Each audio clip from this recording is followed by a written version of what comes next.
வட சென்னையில் ஒரு அன்றாடங்காய்ச்சி மனிதர். எண்ணற்ற கொலைகளுக்கு வேலூர் சிறைச்சாலை இதற்கு புகலிடமாக.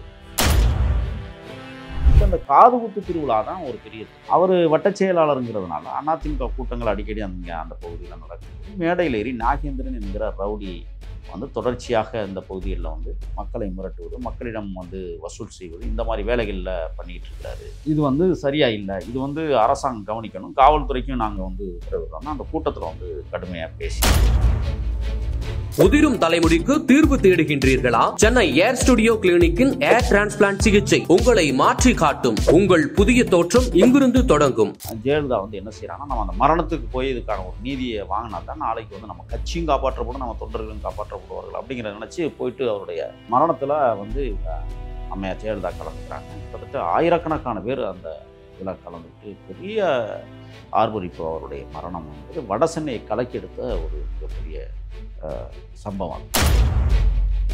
நாகா நாகேந்திரன் 25 ஆண்டு காலம் சிறைக்குள்ள இருந்தே பல திட்டங்களை போட்டாரு. சிறையை தன்னுடைய ஆதிக்கத்தின் கீழ் வச்சிருந்தான்னு சொல்றாங்களா, அது எந்த அளவுக்கு உண்மையானது? 28 வழக்குகள் ஏறுனதுக்கு காரணமே சிறைக்குள்ள சதி திட்டம் தீட்டியது. இப்போ கடைசியாக எங்கே நிற்குதுன்னா, ஆனால் ஆம்ஸ்ட்ராங் கொலை வழக்குலையும் அவர் சிறைக்குள்ள உட்காந்து தான் சதி திட்டம் தீட்டியது அப்படிங்கிறத கண்டுபிடிக்கிறாங்க. அதுக்கு காரணம் என்னன்னா, பல கொலைகளுக்கு அவர் சிறையில் உட்காந்து சதி திட்டம் தீட்டினதை காவல்துறை ஏற்கனவே அறிஞ்சு வச்சிருந்தது. அதன் மூலமாக வழக்குகளை பதிவு செய்தது. நீதிமன்றம் இன்னொன்று தெரியுமா, இவருக்கு நீதிமன்றமே கூட்டிகிட்டு போகிறதில்ல. ரிஃப்ளெக்ட் வாய்ஸ் நேயர்களுக்கு வணக்கம். இன்றைய சிறப்பு நேர்காணலில் நாம் சந்திக்க இருக்கின்ற சிறப்பு விருந்தினர் அரசியல் விமர்சகர் முகில் வீரப்பன் அவர்களை வரவேற்று நிகழ்ச்சிக்குள் செல்வோம். சார் வணக்கம். வணக்கம்.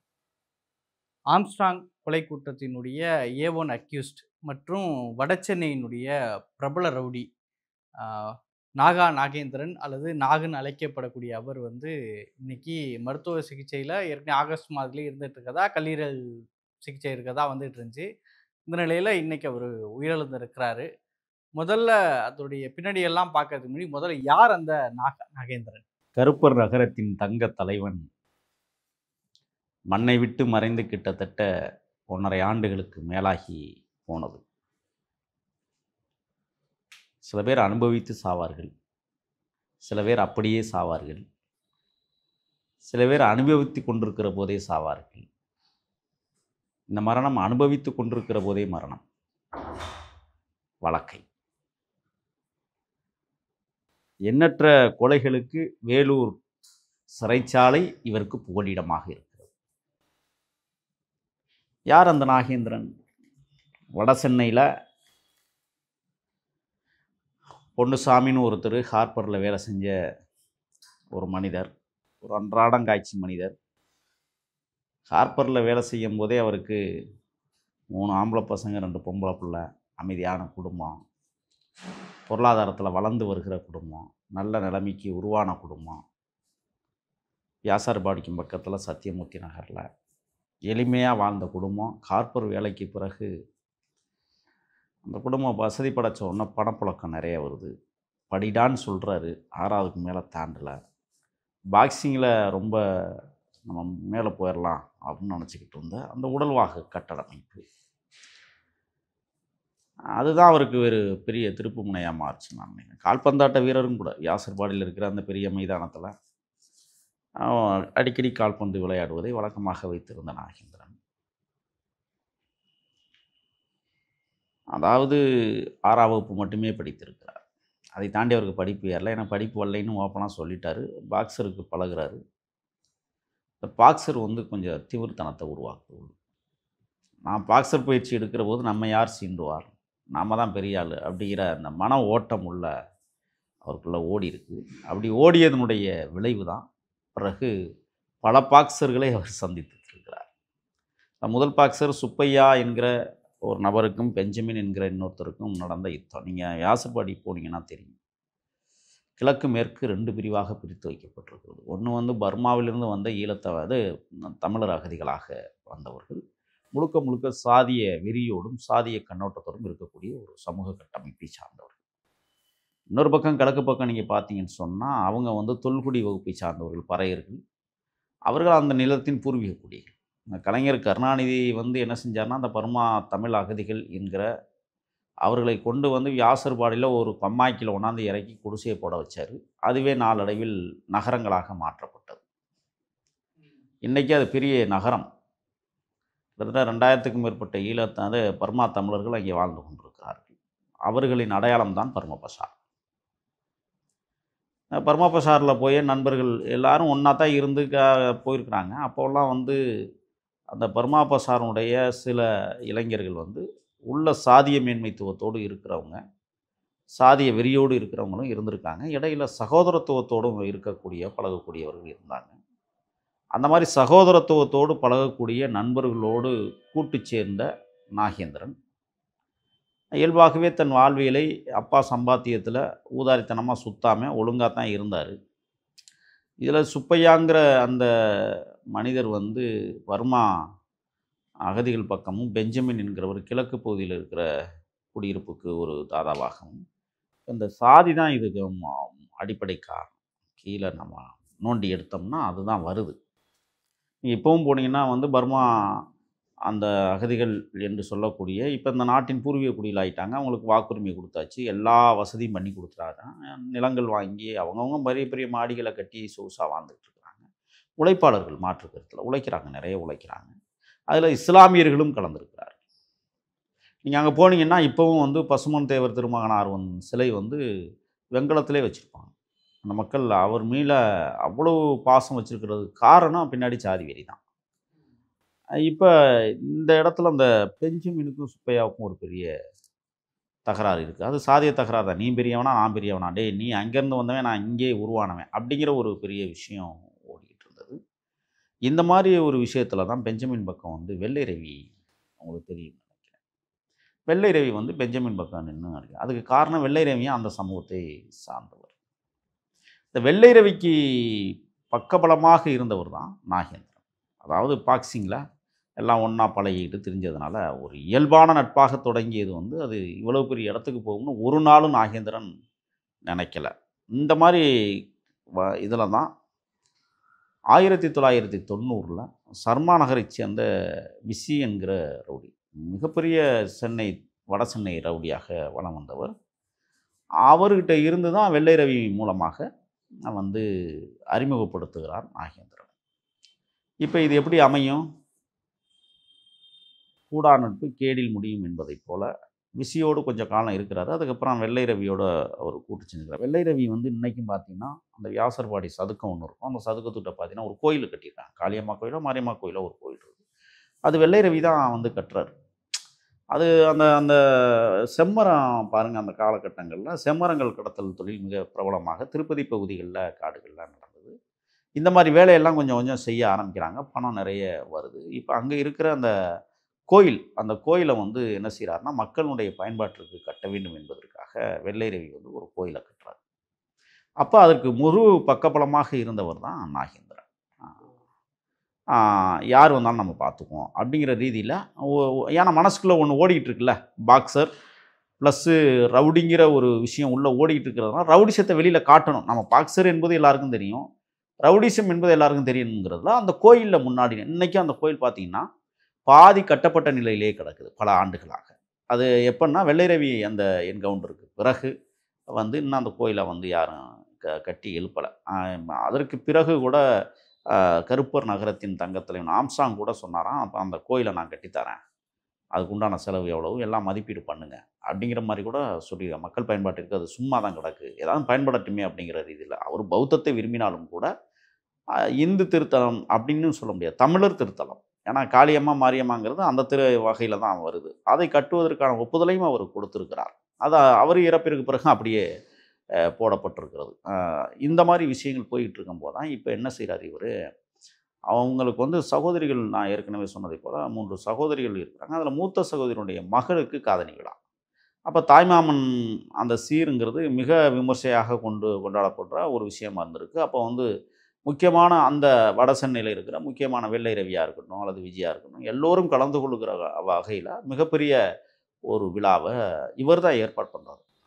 நாகேந்திரன் தான் ஏற்பாடு பண்ணுறாரு. இப்போ ஏன்னா தன்னுடைய சொந்த அக்கா பொண்ணுல, சின்ன வயசு குழந்தைக்கு 1 வயசு குழந்தைக்கு வந்து அந்த காதணி விழாங்கிறத ரொம்ப விமர்சையாக நடத்தணும் அப்படிங்கிறது இவருடைய தாட். ஏன்னா பைசா இருக்குது, அவங்க அப்பா சம்பாதிக்கிறது ப்ளஸ் இவங்களும் அங்கங்கமா போய் சம்பாதிக்கிற அந்த 5 பேர் சம்பாதிக்கிற சம்பாத்தியம் கொஞ்சம் ஓரளவுக்கு பெருசாக இருந்தது. இதில் அண்ணன் தம்பி 3 பேரில் வந்து 2 பேர் ஹார்பரில் அப்பாவுக்கு உதவியாகவும் போய் வேலை செஞ்சுக்கிட்டு இருந்தாங்க.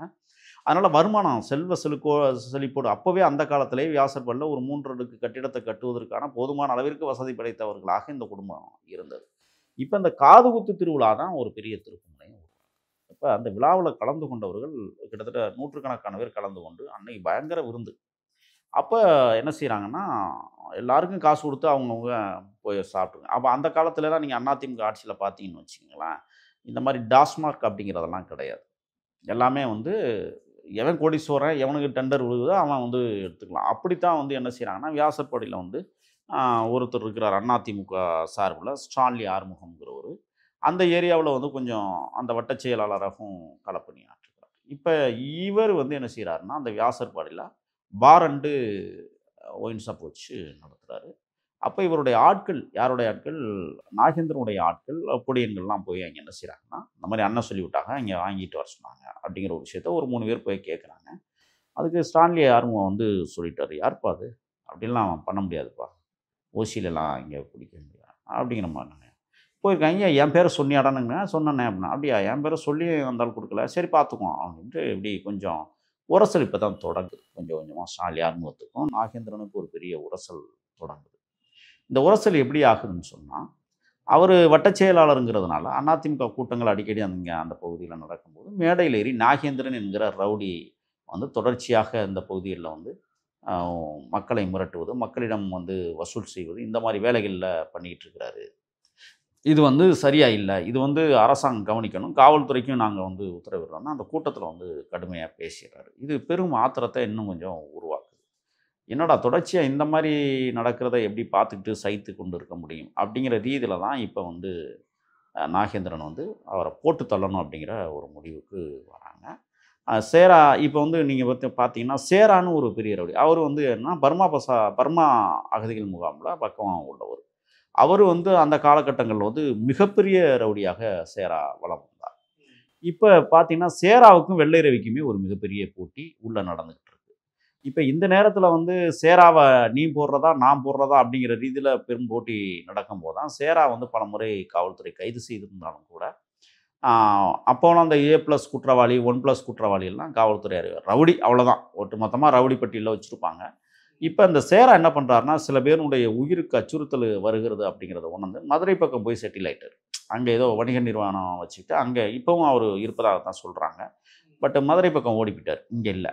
அதற்கு பிறகு வெள்ளை ரவியை எதிர்த்து அங்கே களமாடுவதற்கு தகுந்த ஆட்கள் இல்லை. அதுக்கு காரணம் வந்து என்னென்னா, அந்த கிழக்கு பகுதியை சார்ந்த அந்த தாழ்த்தப்படுத்தப்பட்ட வகுப்பை சேர்ந்த இளைஞர்கள்லாம் வெள்ளை ரவியை காப்பாற்றுகிற முயற்சியில் பயங்கரமாக ஈடுபடுறாங்க. கிட்டத்தட்ட ஒரு 25 பேர் கேங்க் மெம்பராக எப்போதுமே வலம் வரக்கூடிய வெள்ளை ரவி இதில் நாகேந்திரனும் சேர்ந்து கொஞ்சம் அப்படியே போயிட்டு இருக்கும்போது தான் இந்த அதாவது ஸ்டான்லி சமூகம் வந்து கொஞ்சம் மேடையில் ஏறி அவதூறாக அவரை வந்து பேசுகிறாரு. அது பெரிய ஆத்திரத்தை கொடுக்கும்போது போட்டாகணும், இது தொடர்ந்து நீடிச்சிச்சுன்னா சரியாக வரான்னு சொல்லி போட்டுடுறாங்க 1990களில். இது என்ன ஆகுதுன்னா, 97ல் வந்து இந்த சம்பவம் நடக்குது. 97ல் வந்து முடிக்கிறாங்க ஸ்டான்லி ஆறுமுகத்தை. இப்போ வந்து யாரா இவ்வளோ பெரிய ஆளை வந்து போட்டது அப்படின்னு பார்க்கும்பொழுது, ஒரு சாதாரண பையன், பின்புலம் ஒன்றும் பெருசாக இல்லை, ஆனால் பட்டு சம்பாரித்து சொத்து சேர்த்து வச்ச குடும்பம், இவன் வந்து வெள்ளை ரவியோட மிக நெருக்கமாக இருக்கிறார் அப்படிங்கிறத தெரிஞ்ச மற்ற எதிரணியினர், தோட்டம் சேகர் இந்த பக்கம் நீங்கள் வந்துட்டிங்கன்னா வங்கக்கடலோரம் இருக்கிற சில ரவுடிகள் பார்த்திங்கன்னா, அவங்க வீரமணி போன்றவங்களாம் யார் பாவம் அப்படிங்கிறத மாதிரி பயங்கரமாக ஆச்சரியப்படுறாங்க. மயிலை சிவகுமார் போன்றவர்கள்லாம், இப்படி ஒருத்தன் வந்து பெரிய வட்டச் செயலாளரை போட்டான், பெரிய ஆளுமை நிறைந்த ஒருத்தனை வியாசர்பாடியில் போட்டாங்கிறது ஒரு பெரிய பரபரப்பு பேராயிடுது. இந்த வழக்கு வந்து அவருக்கு ஒரு மிகப்பெரிய வாழ்க்கை பின்னடைவாக ஆயிடுது. இந்த வழக்கில் வந்து அவர் என்ன செஞ்சிடாருன்னா, பின்னடைவை சந்தித்து கிட்டத்தட்ட ஆயுள் முழுக்க சிறை அப்படிங்கிற ரீதியில் தான் அவரை கொண்டு போய் இந்த காலகட்டங்களில் விஷாலாட்சி அவருடைய துணைவியார், அவருக்கு 2 பசங்க, இந்த மாதிரி இருக்கும்போது அந்த பசங்களை வந்து நல்லா படிக்க வைக்கணும் அப்படிங்கிறதுல ரொம்ப தெளிவாக வாழ்க்கை இந்த இல்ல மாதிரி நீங்க சொல்லக்கூடிய அந்த அதிமுக வட்டச் செயலாளர் இறப்புக்கு தானே ஜெயலலிதா அம்மையார் வந்து ஆமாம், சட்ட ஒழுங்கு சட்ட அப்படின்னு ஒழுங்கு அந்த ஜெயலலிதா அம்மையார் வந்து என்ன செய்கிறாங்கன்னா திட்டமிட்டு தான் வராங்க. அதாவது வந்து இந்த எத்தனையோ மரணங்கள் நடந்திருந்தாலும் ஜெயலலிதா வந்து அந்த 97 அந்த சம்பவம் வந்து மிகப்பெரிய, ஏன்னா ஆட்சியை இழந்த காலகட்டம் 96க்கு பிறகு 97ல் திராவிட முன்னேற்ற கழக ஆட்சி.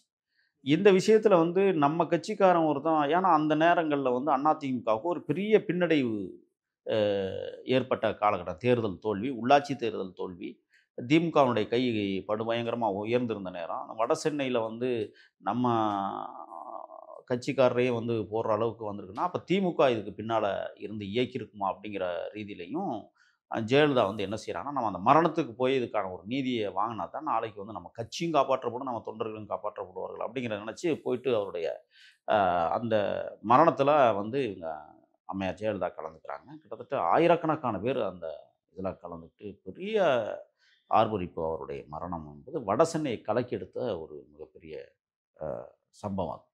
இப்போ ஜெயலலிதா வந்து என்ன செய்கிறாங்கன்னா, மறைமுகமாக உத்தரவு போடுறாங்க. யார் அவன் என்ன அப்படிங்கிறத நீங்கள் கண்டுபிடிங்கன்னா, கடைசி பார்த்தா ஒரு பின்னணியை பார்த்தா திமுகவுக்கு அனுதாபியாக இருக்கிறாரு நாகேந்திரன். நாகேந்திரன், ஓ. வெள்ளை ரவியோட ஆட்கள் அப்படிங்கிற மாதிரி வரும்போது தான் சரி இதுக்கு என்ன காரணம், வெள்ளை ரவியை போற்றணும் அப்படிங்கிற ரீதியிலையும் அவங்க யோசிக்கிறாங்க. இப்போ நாகேந்திரன் வந்து போடணும் அப்படிங்கிற ரீதியிலையும் அதிமுககாரங்க சில பேர் வந்து ஒருங்கிணைக்கிறாங்க. எப்போதுமே அதிமுககாரங்கள்ட்ட ஒரு சாஃப்ட் கார்னர் இருக்கும். இந்த சாஃப்ட் கார்னர் என்ன செய்யுதுன்னா, நாகேந்திரனை தப்பிக்க வைக்கிறது. அது காரணம் என்னென்னா, காவல்துறை முன்கூட்டியே என்ன செய்யுதுன்னா, அவங்கள கைது பண்ணி, திமுக ஆட்சி தானே அதனால் கைது பண்ணி கொண்டே இங்கே வச்சுருந்தா புழல்லையோ அல்லது பக்கத்தில் எங்கேயாவது சிறையில் வச்சுருந்தா சிக்கல் போட்டுருவாங்க, பூந்தமல்லியில் வச்சுருந்தா கூட. ஆனால் இவரை மாற்றணும் அப்படின்னு சொல்லி இங்கேருந்து வேலூருக்கு மாற்றுறாங்க. அவருடைய இது திமுக செய்த மிகப்பெரிய விஷயம். இப்போ இந்த திமுகன்னு ஏன் நம்ம இங்கே கொண்டு வரோம்னா, பின்னாடி ஆம்ஸ்ட்ராங் வழக்குலையும் திமுக நாகேந்திரன் எவ்வாறியெல்லாம் காப்பாற்றியது அப்படிங்கிறத பற்றி தான் நம்ம பேச போகிறோம். இல்லை குறிப்பாக இதில் வந்து நம்ம அது பின்னாடி வருவோம். குறிப்பாக 25 ஆண்டுகள் அவர் சிறையில் இருந்திருக்கிறாரு. 28 வழக்குகள் இருந்திருக்கதா சொல்கிறாங்க. அவர் நாகேந்திரன் 25 ஆண்டு காலம் சிறைக்குள்ளே இருந்தே பல திட்டங்களை போட்டார். சிறையை வந்து தன்னுடைய ஆதிக்கத்தின் கீழ் வச்சுருந்தான்னு சொல்கிறாங்கல்ல, அது எந்த அளவுக்கு உண்மையானது? இல்லை, பொதுவாக வேலூர் சிறையில் வந்து 1991ஆம் ஆண்டிலிருந்து நீங்கள் பார்த்தீங்கன்னா, நாகேந்திரன் வந்து 97ல் அந்த சம்பவம் செய்கிறாரு. 97க்கு பிறகு வேலூர் சிறை வந்து ஒரு பரபரப்புக்குள்ளான சிறைச்சாலை எப்போதுமே. ஏன்னா புலிகள் கட்டுப்பாட்டில் இருந்த சிறைச்சாலை உங்களுக்கு தெரியும்னு நினைக்கிறேன். 95ல் வந்து புலிகள் வந்து சுரங்கம் தோண்டி தப்பிச்சதற்கு பிறகு அந்த சிறை வளாகம் வந்து எப்படி ஆகுதுன்னா கேவலமாக மாறிடுது. எல்லாம் பணத்துக்கு சோம்பேறித்தனம் போனவங்க அப்படிங்கிற ரீதியில் என்னென்னா, இருக்கிற கைதிகள் எல்லாமே உள்ளே ஆட ஆரம்பிச்சிருக்காங்க. எத்தனையோ வந்து ஐஜிகள் அங்கே மாற்றுறாங்க வேலூர் சிறையில், அது கட்டுக்கடங்கள். ஆனால் அதற்கு பிறகு தான் நாகேந்திரன் போகும்போது அந்த சிறை நிர்வாகமே வந்து மிகப்பெரிய ஓட்டையாக இருக்குது அப்படிங்கிறது எல்லா இந்திய லெவலில் பேசப்பட்ட ஒரு சிறைச்சாலை வேலூர் சிறைச்சாலை. இந்த காலத்தில் நீங்கள் 97ல் போகும்போது தான் வந்து நாகேந்திரன் என்கிற ஒரு நபர் உள்ளே நுழையும் போது அங்கே சிறையில் வந்து ஒரு பெரிய ஆதிக்கம் இல்லை. ஏன்னா ஆதிக்கம் நிறைந்த ஒரு சிறைச்சாலையாக இருந்து புலிகளுடைய கட்டுப்பாட்டில் இருந்தது இப்போ உடஞ்சிருச்சு. இப்போ நாகேந்திரன் உள்ளே போகும்போது அந்த வெற்றி இடத்தை இவர் நிரப்புறாரு.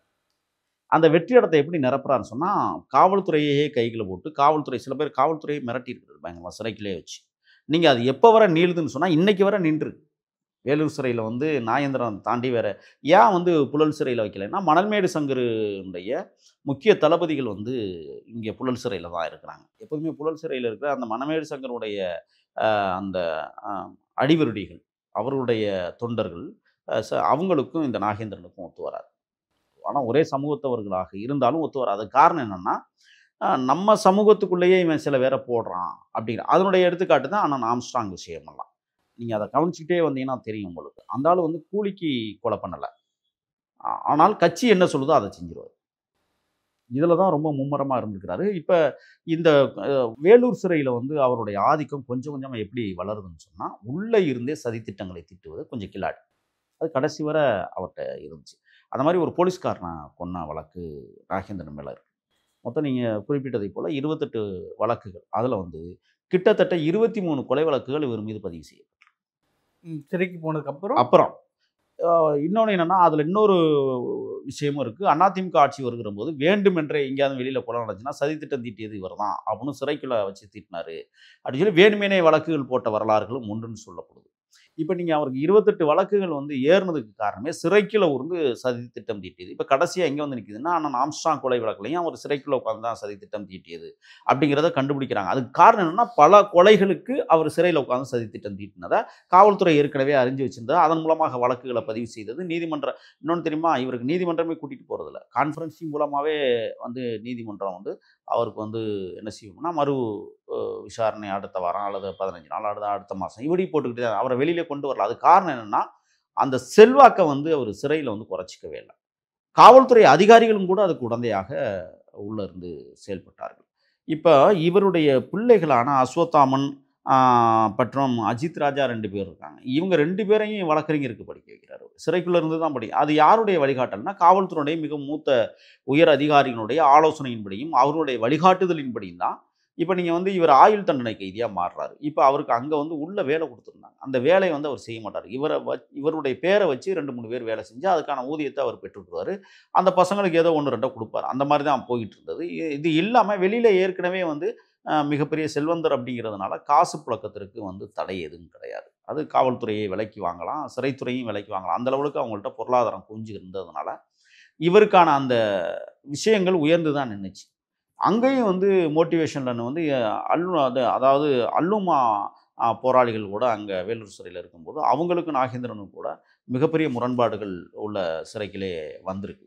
அது மட்டும் இல்லாமல் ஒரு சில புலிகளோடு இவர் முரண்பட்டு நின்று உள்ளேயே கலவர பூமியாக்கிய வரலாறுகளும் இவருக்கு வேலூர் சிறையில் அதாவது குறிப்பாக ராஜீவ்காந்தி படுகொலை வழக்கில் அப்பட்டமாக குற்றச்சாட்டப்பட்ட அண்ணன் பேரறிவாளன் உள்ளிட்ட பல பேர் அங்கே அடைக்கப்பட்டிருந்தாலும் கூட வேலூர் சிறையில் இவர் வந்து என்ன செய்கிறதுன்னா, அவங்கள மீறி ஏதாவது ஒன்று செய்கிறது பண்ணுறது அப்படிங்கன்னா அவங்களுக்கே நிறைய ஆத்திரத்தை இவருடைய செய்கைகள் காட்டியிருக்கு.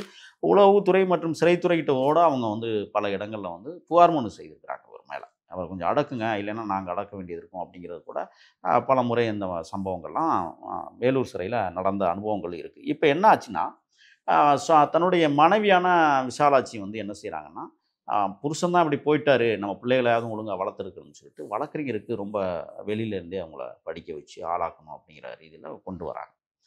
நல்லா தான் படிக்கிறாங்க. அப்போ அவர் நாகேந்திரனே சொல்கிறார் தன் பிள்ளைகளுக்கு, அப்பா நான் தான் அப்படி போயிட்டேன், என்னுடைய வாழ்க்கை இப்படி மாறி போச்சு, நான் இன்னுமே வந்து உங்களோட வந்து வாழ்வேங்கிறத நீங்கள் நினைக்காதீங்க, எனக்கு மரணமே சிறைக்குள்ளே தான் இருக்கும் அப்படிங்கிறத நான் முடிவு பண்ணிட்டேன். அதனால் நீங்கள் வந்து நான் எடுத்துக்கொண்ட இந்த பாதையை நீங்கள் விட்டுட்டு படித்து பெரிய ஆளாக வாங்க. இப்படி தான் அவர் வந்து அறிவுரை சொல்லியிருக்கிறார் தன்னுடைய பிள்ளைகளுக்கு.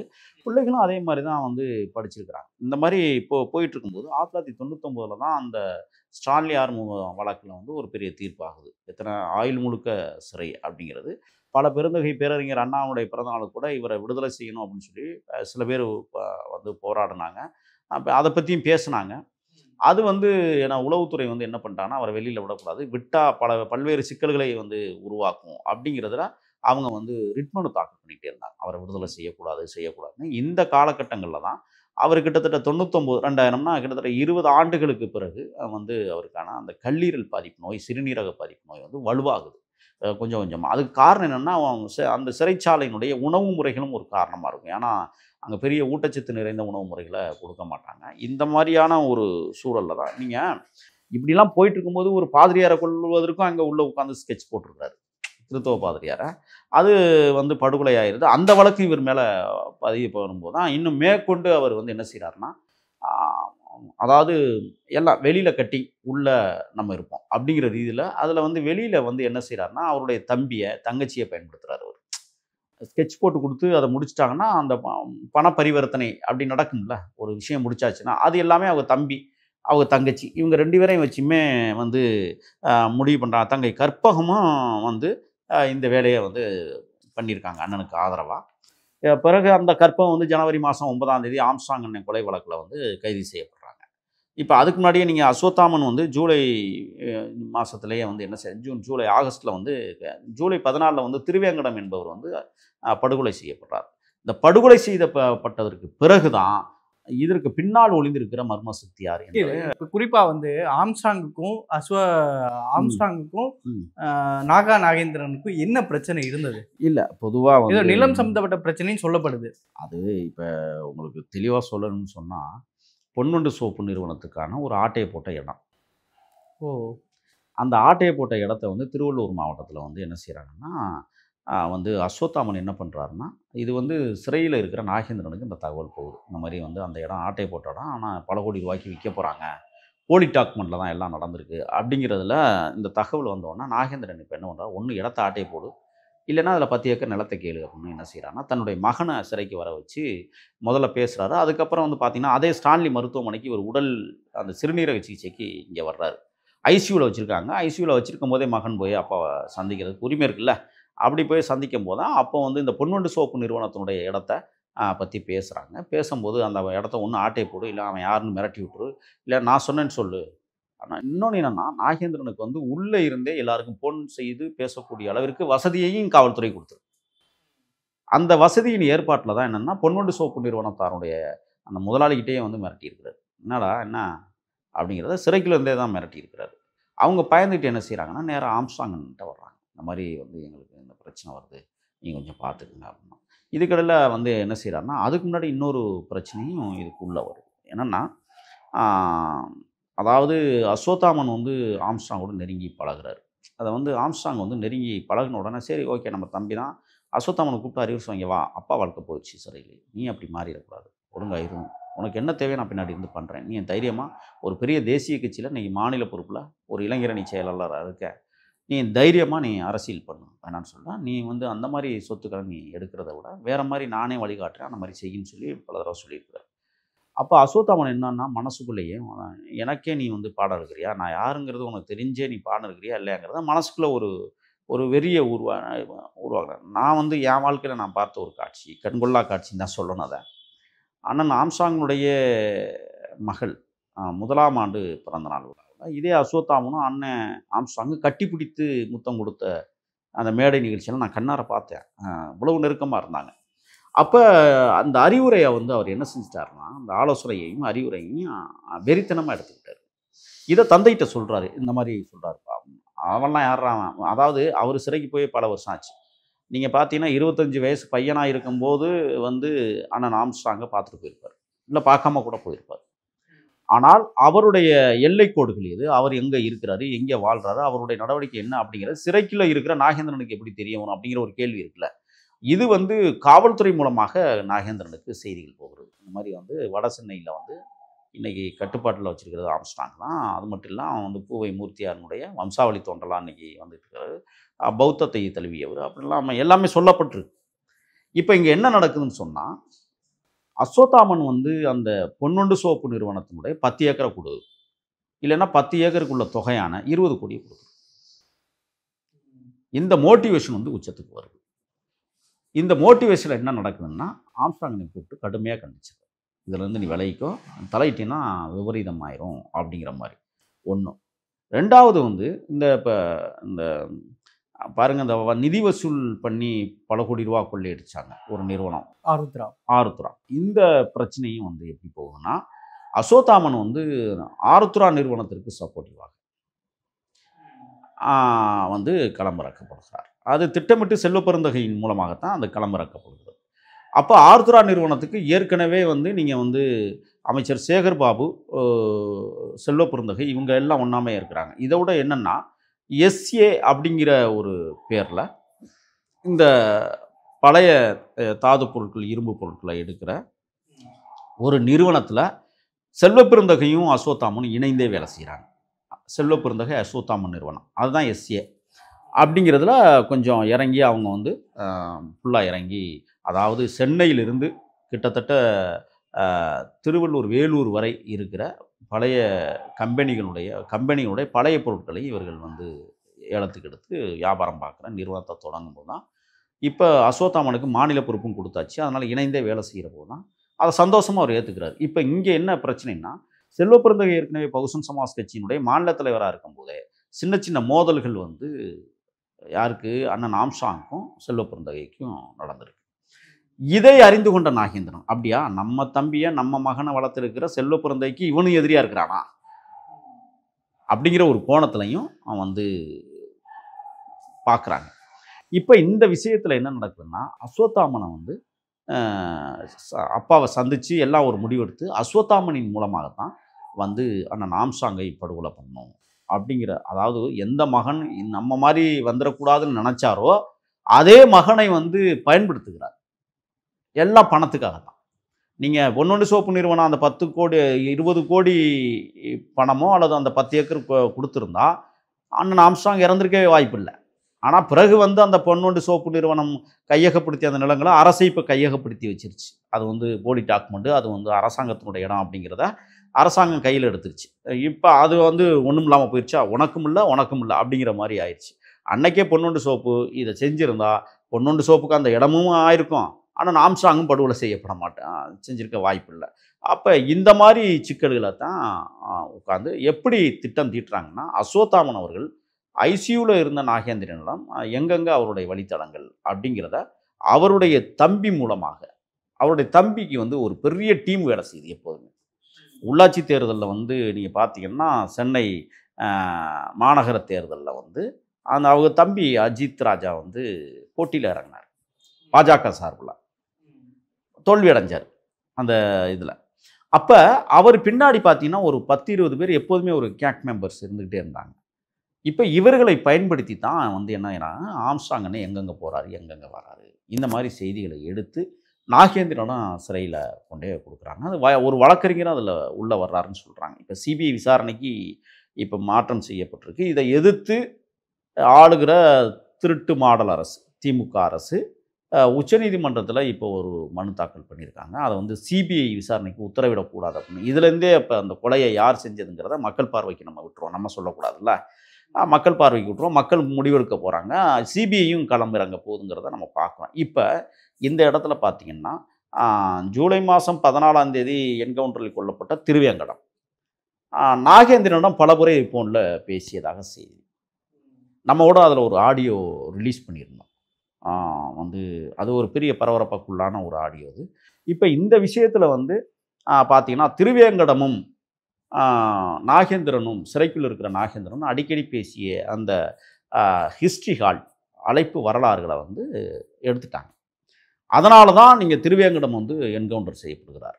இப்போ மேலிடம் எங்கேருந்து இப்போ என்னென்னா, இவங்க எல்லாத்துக்கும் சிறையில் இருக்கிற நாகேந்திரனுக்கும் சரி, வெளியில் இருந்த அஸ்வத்தாமனுக்கும் சரி, மற்ற 28 பேர் சொல்லக்கூடாது. இப்போ இன்றைக்கி வர சம்பவம் செந்தில் கைது செய்யப்படலை. 27வது குற்றவாளி ஒரு வழக்கறிஞர் வர்றான், மொட்டை செந்தில் ஏதோ ஒன்று சொல்கிறாங்க. அவனும் வந்து இன்னும் உள்ளே வந்து கைது செய்யப்படலை.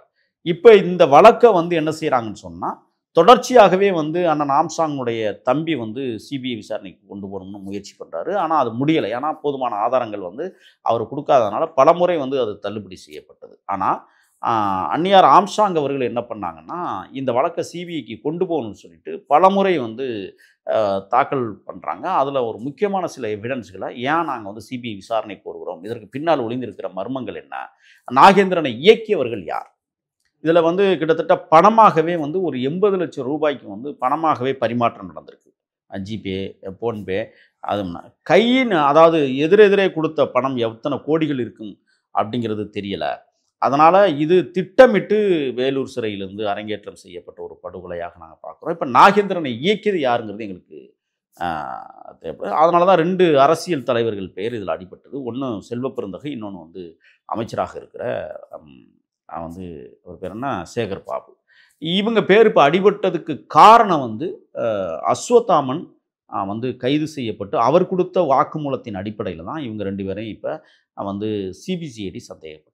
இப்போ சிபிஐக்குள்ளே இறங்குது அப்படின்னு சொன்னால் நிச்சயமாக இவங்க 2 பேருக்கும் தொடர்பு இருக்கலாம் என்கிற வலுவான சந்தேகம் இருப்பதால் தான் எனக்கு ஒரு ஐயம் எழுகிறது. என்னென்னா, தனிப்பட்ட ரீதியில் இது வந்து இப்போ சிபிஐ விசாரணைக்கு போணுச்சுன்னா செல்வ பெருந்தகையோ அல்லது வந்து சேகர் பாபுவோ சிக்குவார்கள். சிக்கினா நம்ம ஆட்சிக்கு ஒரு மிகப்பெரிய இழிவை நாம் ஆட்சி சந்திக்கும் என்பதற்காகத்தான் இவர்கள் முடிவெடுத்து வந்து உச்சநீதிமன்றத்தில் வழக்கு தொடுத்திருக்கிறார்களோ என்கிற ஒரு சந்தேகத்தை நம்ம எழுப்ப வேண்டும். இல்லை, அது இப்போ நாகேந்திரனுடைய இன்றைக்கு அவர் உயிர் இழந்திருக்கிறார். அவருடைய வாழ்க்கைங்கிறது நீங்கள் சொன்ன மாதிரி ஒரு கராத்தாவில் ஆரம்பித்து ஒரு 25 ஆண்டு காலம் சிறையில் இருந்து முடிஞ்சிருக்குது. இப்போ அவருடைய வாழ்க்கை சொல்ல வரக்கூடிய செய்திகள் தான் என்ன? அவருடைய வாழ்க்கை படிப்பினை, மற்ற இந்த மாதிரி கொலை செய்யக்கூடியவர்களுக்கு ஒரு படிப்பினைன்னு நான் சொல்ல வரேன். ஏன்னா அதாவது ஒரு உயிரை ஒருவர் எடுப்பதற்கு யாருக்கும் தார்மீக உரிமை இந்த நிலத்தில் எவருக்கும் கிடையாது. நீங்கள் வந்து அதிமுகவினுடைய வட்டச் செயலாளரை கொலை செய்த வழக்கில் இத்தனை ஆண்டு காலம் நீங்கள் இருந்தது மட்டுமல்ல, சிறைக்குள்ளேயே இருந்து கொண்டு நீங்கள் சதித்திட்டம் தீட்டியது, பல கொலைகளுக்கு ஆதாரமாக நீங்கள் விளங்கியது, இது எல்லாமே சட்டத்தின் முன்பாக யாராக இருந்தாலும் தண்டிக்கப்படுவார்கள் என்பதற்கு சான்று இது. இப்போ நீங்கள் வந்து வெளியில் இருந்திருந்தா உங்களை குடும்பம் காப்பாற்றிருக்கும். உங்கள் பிள்ளைங்க சிறைக்கு போயிருக்க மாட்டாங்க, உங்கள் உறவினர்கள் சிறைக்கு போயிருக்க மாட்டாங்க. ஒரு கொலையால் வந்த வினை இன்னைக்கு உங்கள் உயிரை பறித்திருக்கிறது என்றால், இது மற்ற கைதிகளுக்கு, இந்த கொலை செய்யக்கூடிய கூலிப்படைகளுக்கு மிகப்பெரிய பாடமாக இருக்கும் என்று தான் நான் கருதுகிறேன். ஒன்று. ரெண்டாவது, ஒரு மாபெரும் தலைவனை நீங்கள் வெட்டி சரிச்சிருக்கிறீங்க. எத்தனையோ தலைமுறைகளை உருவாக்கக்கூடிய தலைவன், எத்தனையோ ஏழைகளை படிக்க வைத்த தலைவனை, எத்தனையோ அப்பாவி ஜனங்களை வந்து அரவணைத்த தலைவனை நீங்கள் வந்து படுபாதகமாக பணத்திற்காக படுகொலை செய்திருக்கிறீர்கள் என்றால், இந்த இயற்கை எப்பொழுதும் நீதியின் பக்கம் நின்று கொண்டிருக்கிறது. சட்டம் எவன் தவறு செய்தாலும் தண்டிக்கும் என்பதற்கு சான்றுதான் நாகேந்திரன். இப்போ இன்னைக்கு உங்கள் நிலைமை என்ன? பொண்டாட்டியை விட்டுட்டீங்க, பிள்ளைகளை விட்டுட்டீங்க, பிள்ளைய கூட நீங்கள் மாட்டி விட்டு சிறையில் இருக்காங்க. 2 பசங்களுமே சிறையில் இருக்காங்க. ஒருத்தர் கஞ்சா போதை வழக்கில் கைதாகி இருக்கிறார். ஒரு அசோத்தாமன் வந்து ஆம்ஸ்ட்ராங் கொலை வழக்கில் சிறையில் இருக்கு. அப்போ குடும்பம் சிதைந்திருக்கிறதா இல்லையா? அந்த அவருடைய சொந்த தங்கை சிறையில் இருக்கிறாங்க, மிரட்டி பணம் வசூல் செய்ததாக ஆம்ஸ்ட்ராங் கொலைக்கு. அப்போ உங்கள் குடும்பத்தை சிதைத்த மிகப்பெரிய குற்றவாளி கூண்டிலும் நீங்கள் நின்று இன்னைக்கு இறந்து போயிருக்கிறீர்கள் என்றால் உங்களுக்கு மரணம் எப்படி மன்னிக்கும்? இந்த கேள்வி இருக்கா இல்லையா? குடும்பத்தை சிதைத்தீர்கள், தன்னுடைய பிள்ளைகளை சிதைத்தீர்கள், தன்னுடைய உற்றார் உறவினர்கள் எல்லாரையும் சிதைத்து விட்டு நீங்கள் உல்லாசமாக சிறையில் இருந்தீர்கள். உங்களுக்கு எல்லா வசதியும் காவல்துறை ஏற்பாடு செய்து கொடுத்தது. ஆனால் உங்களுடைய இறுதி நாட்கள் எப்படி என்பதை நீங்கள் உணர வேண்டும். ஏன் இந்த கல்லீரல் பாதிப்பு, ஏன் இந்த சிறுநீரகப்பு? சிறையில் நீண்ட காலம் இருந்தால் இந்த பாதிப்பெல்லாம் வருங்கிறது உங்களுக்கு தெரியாதா? ஒன்று. சரி, ஒரு கொலை செய்தீர்கள், அது தண்டனை ஆயிடுச்சு, மேல்முறையீடு பண்ணு, அது குற்றமாயிருச்சு. நீங்கள் சிறையில் கழிக்க வேண்டிய காலத்தை அமைதியாக இருந்து கழித்து விட்டு 12 ஆண்டுகள் நீங்கள் வெளியே வந்திருக்கலாம். அவரோட கூட போனவரே வெளியே வந்துட்டாரு. அப்ப நீங்க செய்த அடாவடித்தனங்கள், நீங்கள் செய்த பிழைகள், நீங்கள் செய்த அக்கிரமங்கள், அராஜகங்கள், தன்னை மீறி எவனும் இந்த சென்னையில் ஆள் வந்துடக்கூடாதுன்னு சிறைக்குள்ள இருந்தே நீங்க தீர்மானிச்ச ஒரு விடயம் இன்றைக்கு உங்கள் குடும்பத்தை, உங்கள் பேரப்பிள்ளைகளை, உங்கள் பிள்ளைகளை சிதைத்து கொண்டிருக்கிறது என்பது வரலாற்று வழிகாட்டியாக இருக்கிறது. இன்னொன்று மட்டும் இல்லை, காலகாலத்துக்கும் 7 ஜென்மத்திற்கும் உங்களுடைய பரம்பரையில் இப்படி ஒரு பெரும் கரும்புள்ளி விழுந்திருக்கிறதா இல்லையா? இதை துடைப்பவர்கள் யார்? இன்றைக்கி உங்கள் பையனும் உள்ள இந்த ஒரு கொலை வழக்கில், சாதாரணமல்ல, ஒரு கொலை வழக்கில், மிகப்பெரிய கொலை வழக்கில் சிபிஐ விசாரணை வருகிற போது இப்போ எனக்கு இன்னொரு செய்தி என்னென்னா, இப்போ நாகேந்திரன் என்கிற முதல் குற்றவாளி இங்கே இறந்து விட்டார் அப்படிங்கிற ஒரு தகவல். 2வது குற்றவாளி காணவே காணும்.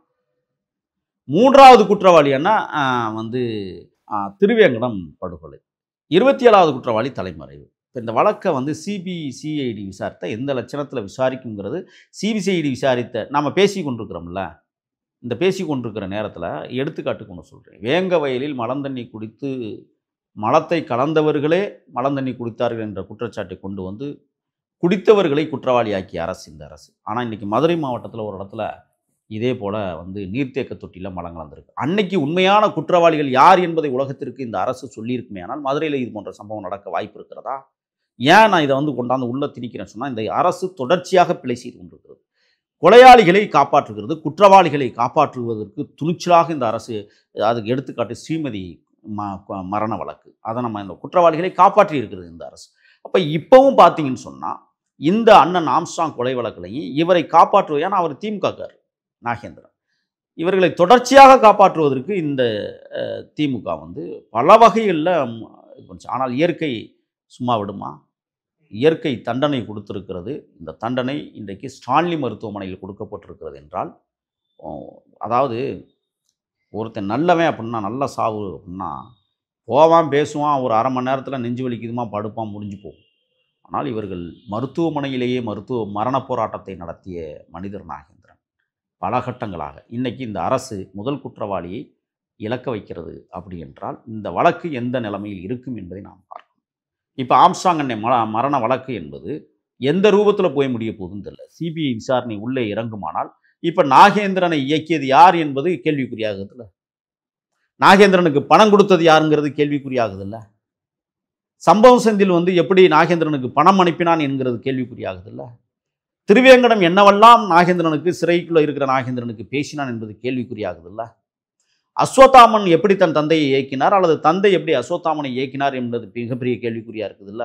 பல்வேறு கேள்விகளுக்கு விடை தெரியாமல் இன்றைக்கு புதிய ஒரு முகத்தோடு இந்த அரசு முதல் குற்றவாளியை இழந்திருக்கிறது என்றால் இது யாருக்கு லாபம் என்றால் அரசுக்குத்தான் லாபம். மரணங்கள் மரணிப்பதில்லை, மனிதர்களும் அதற்குள் அடங்குவார்கள். ஆக தன் வினை தன்னை சுடும் என்பதைப் போல இன்றைக்கு நாகேந்திரன் நாம் பேசிக்கொண்டிருக்கிற ஒரு சில மணி நேரங்களில் அவருடைய உடல் தீக்கிரையாக்கப்படுகிறது. நீங்கள் எதை சாதித்தீர்கள்? எதை கொண்டு வந்தீர்கள்? கொண்டு போவதற்கு ஒன்றுமில்லை. மனித உயிர்களை காவு வாங்குவது, மற்ற உயிர்களையும் காவு வாங்குவது என்பது மனித தன்மையற்ற செயல் என்பதை நாகேந்திரன் மரணம் இந்த தமிழ்நாட்டிற்கு உணர்த்தியிருக்கிறது, மனித சமூகத்திற்கும் உணர்த்தியிருக்கிறது. நாகா நாகேந்திரன் அப்படிங்கிற அவருடைய தொடக்க நிலை எப்படி தொடங்கியது, பாக்ஸிங்கில் தொடங்கி அவருடைய கூடா நட்பு அப்படிங்கிறது அவர் எந்த மாதிரி ஒரு சென்னையினுடைய மிக முக்கியமான ஒன்றாக உருவாக்கி அந்த இடத்திற்கு யாரும் வரக்கூடாது என்பதற்கு அவர் என்ன மாதிரியான சூழ்ச்சிகளை செஞ்சுருக்கிறாரு. காவல் நிலையத்தில் இருந்துக்கிட்டு அதற்கான காவல் நிலையம்ங்கிறது ஒரு குற்றத்தை தடுப்பதற்கான அல்லது சீர்திருத்தத்துக்கான ஒரு இடமாக இல்லாமல் அதுவே ஒரு குற்றவாளிகளை உருவாக்கக்கூடிய இடமாக எப்படியெல்லாம் இவர் ஆக்கியிருக்கிறாரு. அவருடைய முடிவு அவருடைய ஒரு பெருந்தலைவரை கொலை செய்கிற அளவு தூண்டி அவருடைய முடிவு எந்த மாதிரி அமைஞ்சிருக்கு அப்படின்றத ஒரு ஆழமான கருத்துக்களை பதிவு செஞ்சீங்க. நிகழ்ச்சியில் பங்கிட்டு உங்களுடைய கருத்துக்கு நேரத்துக்கு மிக்க நன்றி.